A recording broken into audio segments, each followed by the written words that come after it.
All right, yesterday I tried the new New York Times game called Pips, and I thought I'd look at it again today. So we're gonna start with the easy puzzle, and basically we need to put the dominoes into the grid so that all of these rectangles are satisfied. So clearly the 6 has to go in the 6, and then the 5 has to go in the 5, and then we need an equals here, which has to be the 2's, and this one has to be a 0. Oop, so we're gonna put that down there, flip the around so the 2's at the bottom. There we go. That was the easy. Let's move on to medium.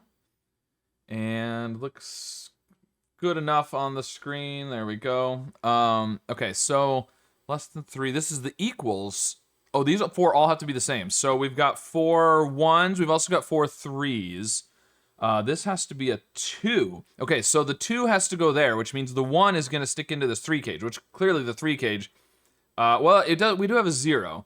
I was gonna say it's gonna be 3 1s, but not necessarily. It could be a 1, a 0, and a 2. But the 1 is gonna stick into the 3 cage, so we can't do the 4 1s. So the 4 across has to be all 3s, which means probably this is gonna go that way, and then this is gonna stick with the 4 out the top, and then the 3's across there, and then the 2 with the 1 goes into the 3 cage. The 6 with the 1 goes there. The 1 with the 0. And there we go. Oh. Oh, less... Wait, what? Less than 3 is 1.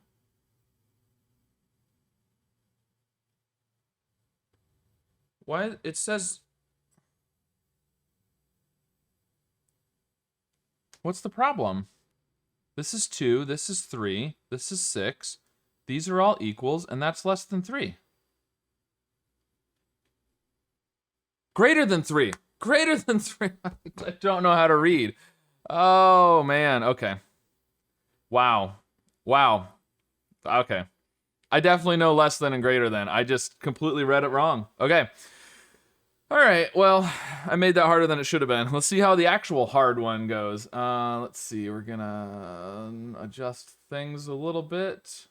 There we go, try and make it look good on the screen there. Okay, so not equals. Okay, so does that mean that, no 2 of them are equal, or just like not all 3 are equal, I wonder? Okay, well this is 0, so we clearly have to put the 2 zeros in there. Okay, so, again, there's gotta be more than one solution, because you can clearly put these this way or switch them around.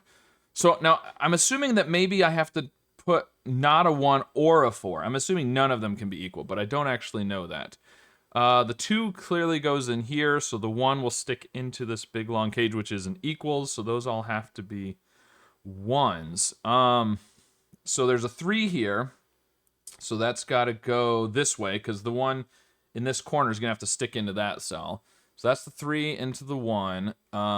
We need a 1 up here with not a 1 or a 4, which has a few options. We need a 2 with a 1 right there. We need a 1 with a 4 down here. A 1 with a 5 goes right there. This is a 1 with a 6. I mean... Oh, wait. Is that right? We need another... Wait, we need another 1. Oh! Oh, no! Ha! Haha. Yep. So this actually has to go up there. This has to stick this way. And then we need the 5 and the 6, because the 3 and the 4 go over here. But, again, we could flip it around. But, okay, there we go. All right, so the 3 and the 4, you could flip that one around. The 5 and the 6, you could flip around. But, yeah, basically, so I don't know that did we need the not equals clue there? I feel like it was, because we had to put the 7, the 1 and the 2, the 1 and the 3. I don't know. Let me know if there was some reason why we needed that not equals. How could I have done that differently? I feel like that wasn't necessary, because we had to have this equal 7, so it's not like the 5 and 6 and the 3 and 4 could swap places. I think that was forced, maybe. But anyways, there you go. All right, so that was my second day of solving Pips. Let me know what you thought of my solve, and of course how your solve went, and be sure to subscribe for more.